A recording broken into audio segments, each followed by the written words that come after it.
Book of Genesis is actually the last message. A lot of series are going to be finishing up at the same time. This is the last sermon in this series, the patriarchs. We're just going to stop at Judah, and I'm only going to do this one message on Judah. I think it'll make sense as I explain why that is. But then, of course, the morning, we have one more chapter left in John. I think I'll get that done next week. Articles of Faith still be a while, so Wednesdays will still be occupied. But I'm looking forward to doing Isaiah, series on Isaiah Sunday nights. So don't let that scare you. Don't decide that you can't come on Sunday nights for a while. It'll be good. It'll be a good study. Looking forward to it, actually. So, all right, Genesis. It's going to be all over, really, but somewhere towards the end, in the 40s, I guess you could say. Actually, might as well go to 12 to start with. That'll be the first verse we look at. But we have come to the end of Jacob's life, who also becomes called Israel. And, of course, from him comes the 12 tribes of Israel. Now, I wanted to finish with Judah because, a lot of people don't even think about Judah as being part of that, but the lineage of Christ goes through Judah. Although he's not usually considered one of the patriarchs. If you look up patriarchs, Bible patriarchs, it's probably going to say Abraham, Isaac, and Jacob, and that's it. Okay, Jacob is Israel, and so after that, that's just how they end it. Plus the promises that came, where an angel specifically comes and reveals himself to those guys. Later on, he will to David and to Solomon, but for now, when we go back to Genesis and we look at these early people, these are what are kind of known as the patriarchs. The greatest blessing, although people I don't think understood it exactly in the Old Testament times, but the greatest blessing for a woman especially would be that fact that she would bear a child who from that lineage would come the Messiah. Now, I think that starts with Eve, right? If you look at Genesis chapter 3, you don't have to go there now. This promise of this coming seed, coming from this seed, this one that's going to bruise Satan's head and all this. I would suspect that from that point forward, since nobody knew when this was going to be, probably everybody that had a child was hoping that this would be the Savior, and some of the names even suggest that that's what they were hoping for, that's what they were thinking. And to this day, it should be a great honor. A woman should feel like, man, if I'm bringing a child into this world, what is this child going to do? Who is this child going to become? What impact are they going to have on the world or whatever? But back then, where everybody was looking toward the coming Messiah, you could only imagine as a Jew how important, how important that would have been I tried not to do it in the microphone, to give birth to this Messiah. So, again, people not necessarily understanding that, by the time it got to Abraham's time, God specifically comes to him. Look at chapter 12. God had specifically come to him and made him this promise or this covenant. Now the Lord had said unto Abraham, get thee out of thy country and from thy kindred and from thy father's house unto a land that I will show thee, and I will make of thee a great nation, and I will bless thee and make thy name great, and thou shalt be a blessing. Okay, so look, it's not all about I just felt like picking Abraham and I'm just going to bless him. That's not how it went. God said, I'm blessing you, but the whole idea is that you're going to be a blessing to the world. And here's how he's going to be a blessing. It says, I will bless them that bless thee, curse them that curseth thee, and in thee shall all the families of the earth be blessed. Now, the Bible makes it very clear that this blessing comes through Christ. Okay, it's not through just the Jewish people necessarily. There are some that make that claim, but that's not it. It was all about Christ coming through this lineage. And then from Christ, all those who trust in Christ would be heirs of this promise, okay? Galatians 3 makes that super clear. I mean, there's no getting around that for anybody who is a dispensationalist and wants to bring this idea about it's all about the Jews. No, it's all about Christ. And I think most people would agree with that. We just have to be careful that we don't take from that, because that is what it's all about. Okay, and so the greatest blessing would have been to be part of that lineage of Christ, even though they didn't completely understand who Christ was going to be, or what that was going to look like. But from this promise to Abraham, he has a seed. If you remember, he has Isaac in his old age. Now, up until that point, he's like, well, maybe, Lord, you can bless through, my servant here.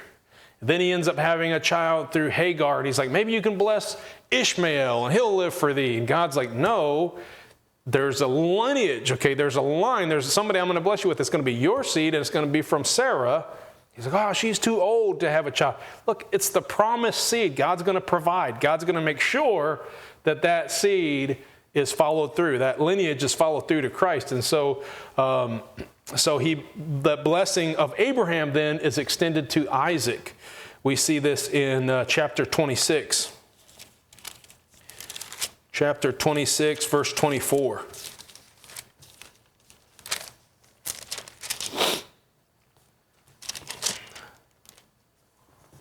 And the Lord appeared unto him the same night and said, I am the God of Abraham thy father. Fear not, for I am with thee, and will bless thee, and will multiply thy seed for my servant Abraham's sake. Okay, so he's like continuing that promise that he promised to Abraham. And again, the promise was, yeah, he's going to be blessed. And I believe all those people will be blessed in the millennial kingdom with all the blessings that God promised him.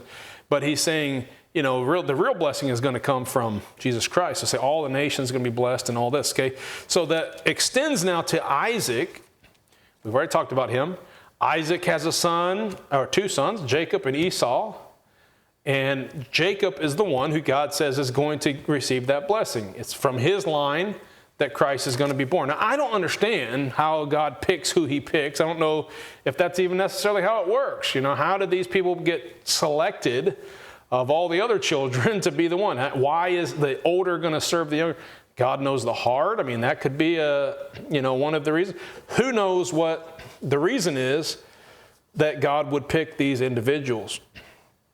But then we see Jacob is going to have 12 children. Okay, again, Jacob becomes Israel, so all the tribes of Israel are as a result of Jacob.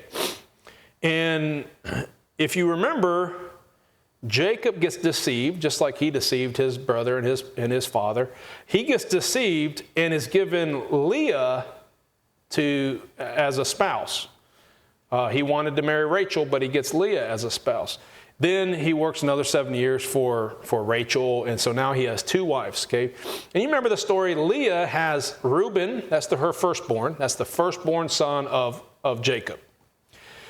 Reuben, or then she has Simeon and Levi. I don't know, those two seem to go together in all the stories, so I don't know, they work together or whatever. Reuben, and then she has Simeon and Levi, and then she has Judah.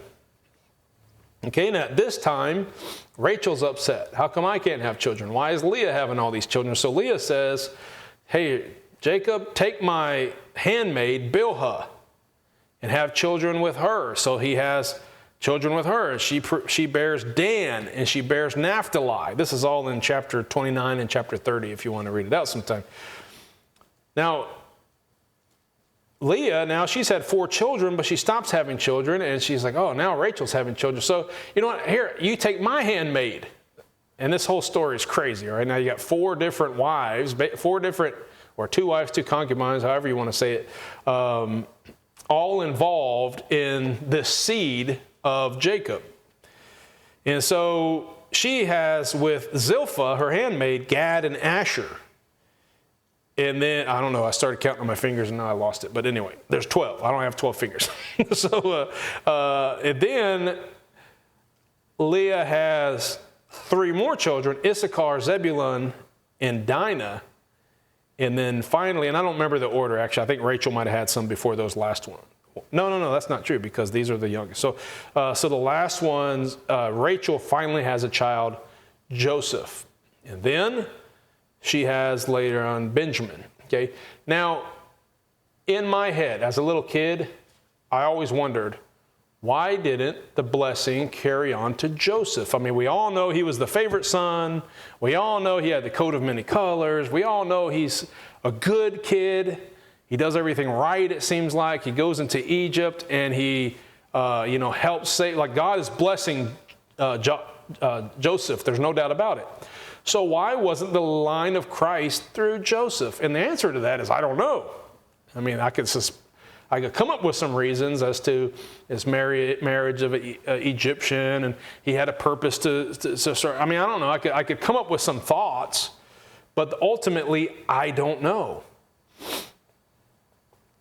And also, as you follow this story, God could have obviously fulfilled those promises and raised a seed up from Abraham, the lineage of Christ, without Rachel, without Bilhah, and without Zilpah, right? Only with Leah he could have done it, because Judah comes out of Leah's tribe.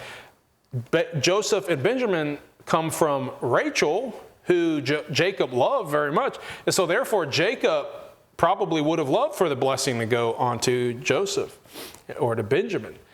And that isn't the case. In the Bible, the blessing is going to go to Judah. And so Judah then isn't the firstborn child. That was Reuben. He's not the last child of Rachel, or not even the last child of Leah. He's just like stuck right there in the middle. Okay, that whole curse of being the middle child. Anybody in here the middle child? Okay, so Braden didn't used to be. He used to be the youngest. Now he's kind of a middle child. But there's kind of like that curse. You're not the oldest. You're not the youngest. You're just the middle child. Okay. But anyway, the reason I say that is because there are a lot of stories in the Bible where the youngest is the one that gets the blessing. Okay. Now, technically, the firstborn was always the one that got the double portion. They got all the inheritance passed on to them. They were in control. They were in charge. It makes sense. They were the firstborn child, dedicated to the Lord. You feel like there was all this thing passed down to them. And yet, so many times in the story, it's the youngest one who gets the blessing, okay? Jacob is a great example of that. Jacob and Esau, he says, the older shall serve the younger. And so Jacob ends up being the one with the blessing who goes on. So it shouldn't be a surprise that it's not Reuben, the oldest, that gets the blessing. The question is, and here's the title of the message tonight, why Judah? Why Judah? So I want to give you just a few points here, and then the main point of the message is just in the conclusion, all right? A few points in the conclusion. But let me break down this down. Okay, first of all, as I already pointed out, Judah didn't have the birthright. Like you remember Jacob got the birthright from Esau. It was like, I know you have the birthright, but you know what? Hey, for this pot of beans, I'll get, you sell me your birthright. And then, he even gets the blessing passed down to him from from Isaac, because he tricks him and he thinks that he's Esau. So he blesses who he thinks is Esau, and he's actually blessing Jacob. So anyway, it's kind of a weird thing, but he did have the birthright.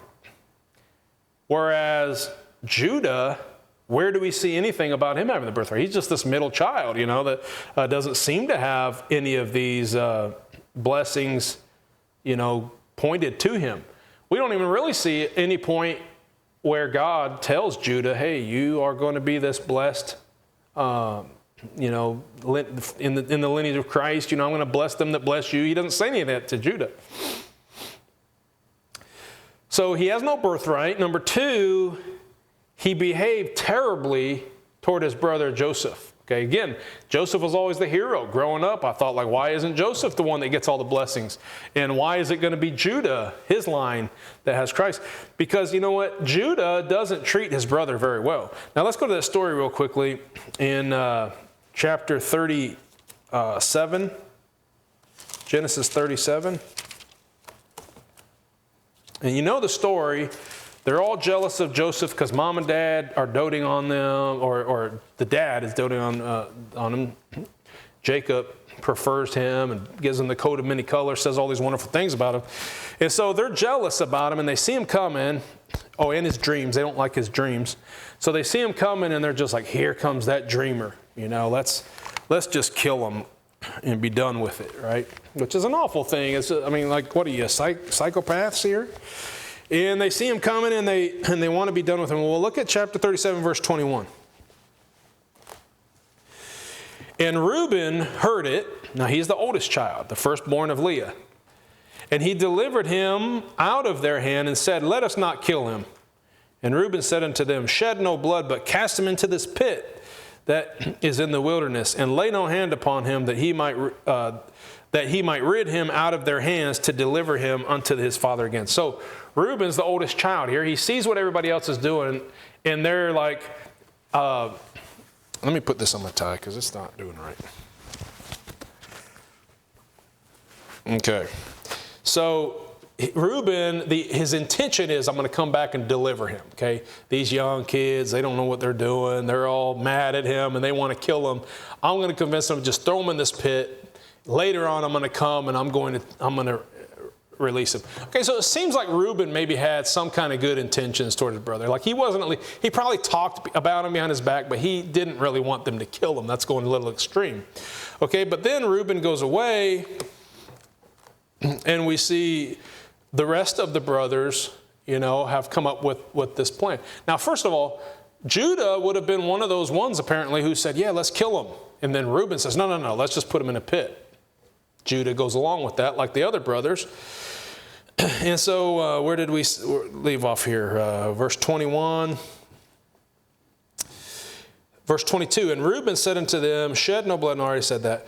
Verse 23, and it came to pass when Joseph was come unto his brethren, that they stripped Joseph out of his coat of many colors that was on him. And they took him and cast him into a pit, and the pit was empty. There was no water in it. And they sat down to eat bread. I mean, that's a psychopathic thing to do. Throw your brother in this pit. You're going to leave him to die. There's no water to drink, anything like that. And you just sit down and have a little picnic while he's in there suffering, right? And they lift up their eyes and looked, and behold, a company of Ishmaelites came from Gilead, and their camel bearing spicery and balm and myrrh, going to carry it down to Egypt. And Judah, all right, this is the Judah, the line of Christ, the hero of our story, I guess. Not really a hero, but the one that is going to be the patriarch, said unto his brethren, what profit is it if we slay our brother and conceal his blood? Come and let us sell him to the Ishmaelites, and let not our hand be upon him, for he is our brother and our flesh. Oh yeah, now you care about him being your brother. And his brethren were content. You say, okay, well maybe Judah then was trying to spare. He didn't really want him to die either. No, Reuben didn't want him to die. Judah, it sounds to me like he didn't really care, but then he sees an opportunity to make some money. And so he sells him. Now, there are several things going on here. Even if they didn't kill, under Old Testament law, and I realize Moses wasn't around yet, the Old Testament law wasn't there, but under Old Testament law, man stealing is punishable by death. Okay, even if you didn't kill a person, if you stole them into slavery, then you were that was worthy of death. You might as well have killed them, is the idea. Okay, so, yeah, they're already guilty because in their heart, they've already killed them. They want them dead. Throw them in the pit, and they want to kill them.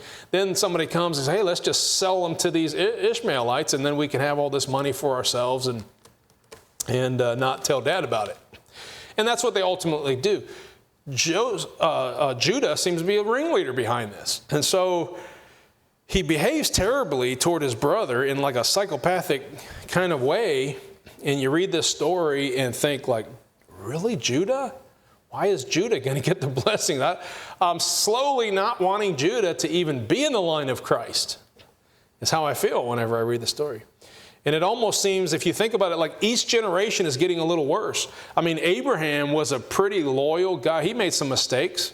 But remember how he took care of Lot? Remember how he gave Lot the preferred place to raise his cattle and all that? Like he's a humble guy. And then Isaac comes very submissive to his father. Again, he makes some mistakes, but he seems to be this honorable guy. And then Jacob, he seems to be conniving and dealing deceitfully with people, but ultimately he's interested in honoring his parents, and he does marry a Jew instead of a Canaanite, which would have made his parents upset. And then now you got Judah, and I'm going to show you it's going to get worse. Judah's not going to follow any of this stuff. Like he seems to be bad in every way at this point. Go to chapter 38. The next point is, okay, so we had no birthright, behaved terribly toward his brother.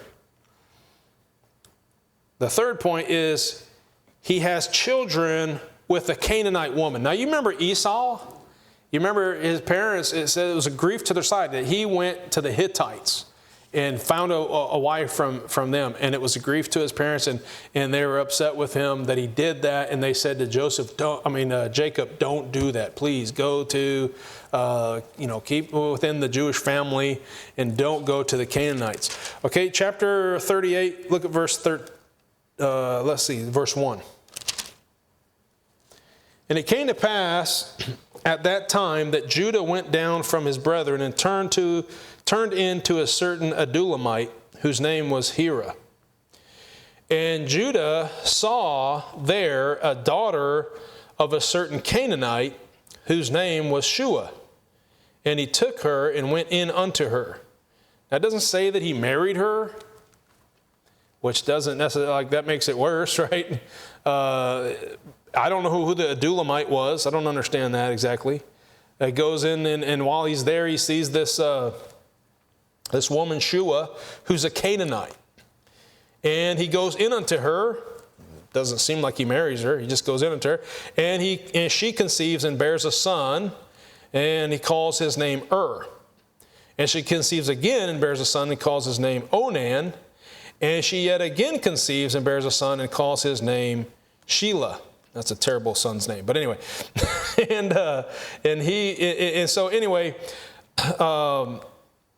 Judah takes these wives for he takes a wife for his firstborn, whose name was Tamar. Okay. Let's see here. We don't need to read this whole story there, but long story short, the brothers die. Okay, her husband dies. So it's like, okay, well now there's a other son that I have. You can take him. You could bear him children. And then he dies, and so it's like, well, you can wait for my youngest one, which is kind of ridiculous. But long story short, Judah forgets about Tamar, his daughter-in-law, and he doesn't really worry about making sure that she has children, which would have been a huge thing. I mean, that's what they were supposed to do. In fact, there were laws. The whole reason if a man dies, his brother would take his brother's wife was so that they could fulfill this promise of giving them children and allowing them to have children. And so, long story short here, Tamar is mistreated. And so then, let's see here. Verse 11, then said Judah to Tamar, his daughter-in-law, remain a widow at thy father's house till Shelah, my son, be grown. For he said, lest peradventure he die also, as his brother did. And Tamar went and dwelt in her house. Let's see here. Let's go to verse 14. And she put her widow's garment off from her, and covered her with a veil, and wrapped herself, and sat in an open place, which is by the way to Timnath, for she saw that Shelah was grown, and she was not given unto him to wife. When Judah saw her, he thought her to be an harlot, because she had covered her face. I mean, I'm assuming that was her intention. She wanted to look like that, I'm assuming. And he turned unto her by the way and said, go to, I pray thee, let me come in unto thee, for he knew not that she was his daughter-in-law. And she said, what wilt thou give me that thou mayest come in unto me? And he said, I will send thee a kid from the flock. And she said, wilt thou give me a pledge till thou send it? In other words, maybe you give me some collateral. Like, how do I know you're going to come back with this kid? When meaning a goat, a baby goat. Okay. And so he says, okay. verse 18, he said, "What pledge shall I give thee?" And she said, "Thy signet and thy bracelets and thy staff that is in thine hand." And he gave it her and came in unto her, and she conceived by him. And she arose and went away and laid by her veil from her. Laid by her veil from her, and put on the garment of the widowhood. And Judah sent the kid by the hand of his friend, the Adulamite, to receive his pledge from the woman's hand, but he found her not. Then he asked the men of the place, saying, "Where is the harlot that was openly by the wayside?" And they said, "There was no harlot in this place." And he returned to Judah and said, "I cannot find her." And also the men of the place said that there was no harlot in this place. And Judah said, "Let her take it." "Let her take it to her, lest we be shamed. Behold, I sent this kid, and thou hast not found her." And it came to pass about 3 months after that it was told Judah, saying, "Tamar, thy daughter-in-law, has played the harlot. And also, behold, she is with child by whoredom." And Judah said, "Bring her forth, and let her be burnt." When she was brought forth, she sent to her father-in-law, saying, "By the man whose these are, am I with child?" And she said, "Discern, I pray thee, whose are these, the signet, the bracelet, and the staff?" And Judah acknowledged them and said, "She hath been more righteous than I, because that I gave her not to Shelah my son." And he knew her again no more. Okay? So, story goes, not only does he go in to this Adulamite, which is apparently his friend, becomes his friend, and then finds this Canaanite woman, has children with her, like that's bad enough. Now he goes in unto this harlot, who he thinks is a harlot, and ends up being his daughter-in-law, Tamar. Now, I don't know if Tamar, I'm assuming Tamar is Hebrew. Probably what happened is he, had this child. Now this is a mixed child, right? Because he's Hebrew. He went to a Canaanite wife or a Canaanite woman, and he has a child who's a mixed child. But then I'm assuming he gets Tamar because it's a name that is used again for Hebrew women. So I'm assuming that she's Hebrew, and has her for his son. Right? So it's almost like, if I'm thinking, almost like he's thinking, okay, let's get this back to, back to the Hebrew roots. Let's get this back into the line that it's supposed to be. Well, all these sons end up dying. And so now he's been tricked by Tamar into actually having a relationship with her. And so now it would be fully Hebrew. Not that that's a big deal, because we know in the line of Christ, there are others. You got Rahab the harlot, right? She was not Jew. You have, help me out here. What's that? Ruth the Moabitess. You got others in that lineage who weren't Jews. So it's not like you had to be Jew, you had to be Hebrew in order to get into the line of Christ, so to speak. But it is kind of interesting how this happened, where now it's back into, that line.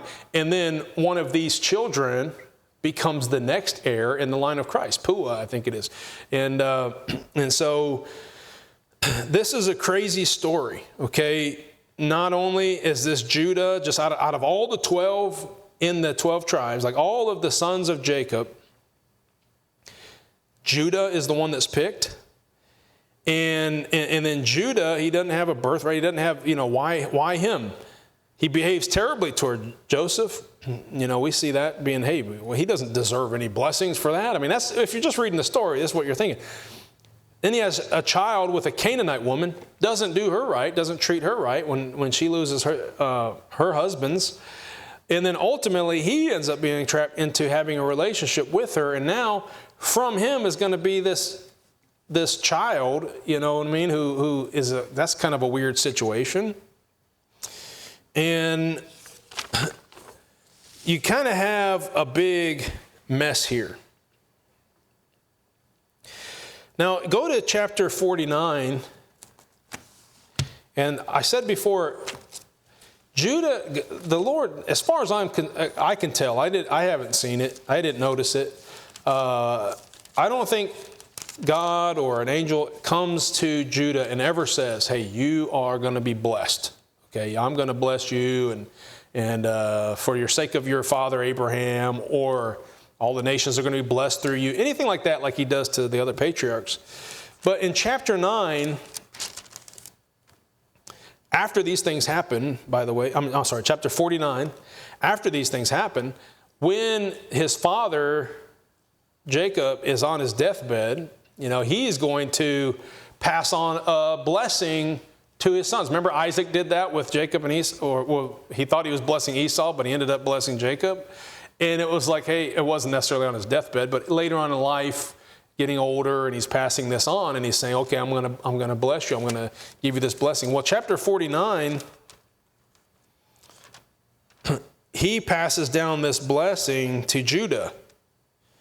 Look at verse 8. Judah, thou art he whom thy... And he gets on to some of these, Simeon and Levi are instruments of cruelty. Well, what about Judah? Anyway, Judah, thou art he whom thy brethren shall praise. Thy hand shall be in the neck of thine enemy. Thy father's children shall bow down before thee. Judah is a lion's whelp. Could be a little bit of prophetic thing there. The lion of the tribe of Judah. Jesus is often referred to as like a lion. From the prey, my son, thou art gone up. He stooped down. He crouched as a lion, and as an old lion, who shall rouse him up? The scepter, now we're talking about kingship, right? Royalty. The scepter shall not depart from Judah, nor a lawgiver from between his feet, until Shiloh come. And unto him shall the gathering of the people be. Okay, Shiloh, clearly a reference to the Messiah, the coming Messiah. And so basically this is where we see, okay, from the line of Judah is going to come the Messiah. But why? Why Judah? Why did God pick him? Why did God allow him to be the lineage? Well, let me give you a few reasons, okay? And this is a conclusion. Number one, could be, okay? I don't know how this works exactly. I don't completely understand how God, in his sovereignty, makes sure things happen according to his will, but at the same time gives us a free will. You see, it's just way too hard for me to contemplate how he does this. But he does. And so just maybe part of this was just a blessing to Leah, who was mistreated, right? By being given to Jacob, and then Jacob didn't want her, and it kind of mistreated her. Her sister hated her because she's having children and she's not. So it could be that God's allowing her to be blessed because of that mistreatment in the very beginning.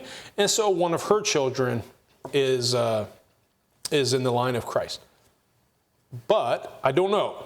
Like I said before, perhaps it could have just been Leah if he would have never married Rachel. Like maybe it still would have fell on Judah, I'm assuming. Judah still would have been born and it still would have fell. I don't know what God's plan was, but that's just one thought, okay? Here's another thing. This is another reminder that race or background has nothing to do with whether or not somebody's saved. Because again, the lineage of Christ is really about salvation if you think about it. Now, obviously, anybody could have been saved. You didn't have to be in the line of Christ to be saved. There were plenty of people that were saved by their faith in the coming Messiah. Okay, I don't want to get too deep into that. But obviously, after Jesus Christ, only those who believe on him and receive him as their Savior are born into the family of God. And therefore, we continue on that line of Christ. All believers continue on that line of Christ.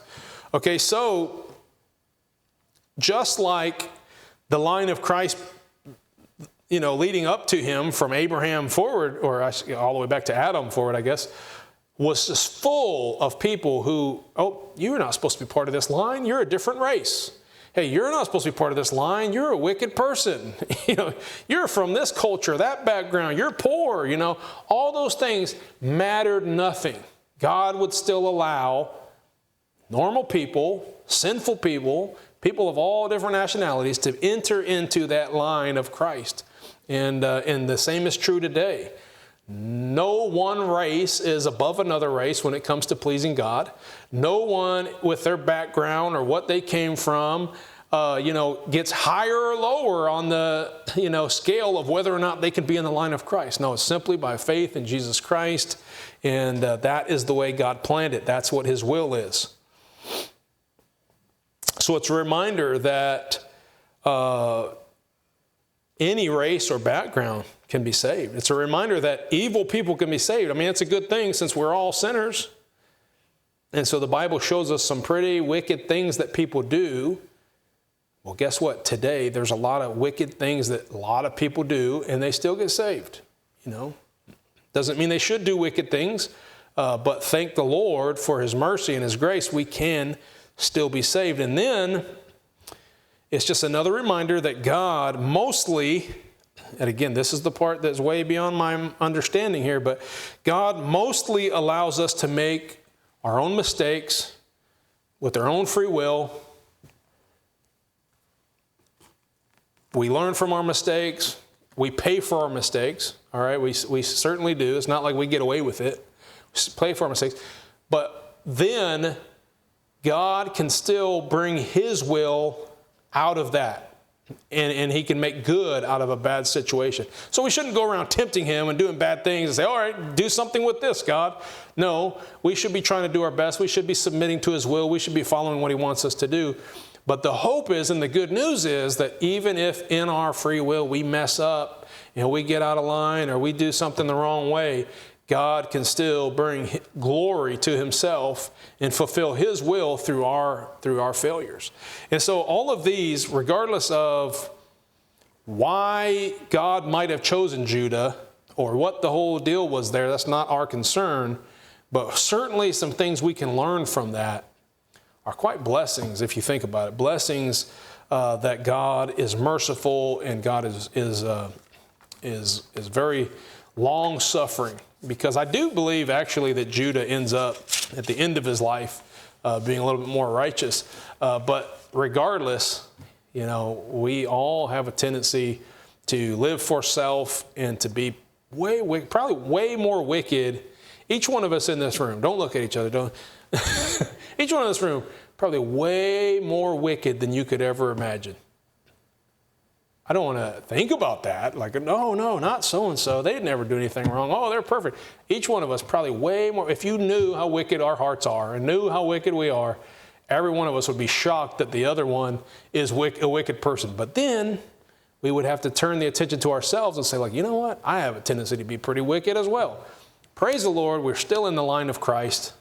We're still on the other end of the cross. We're still in that lineage of Christ despite our shortcomings and our failures.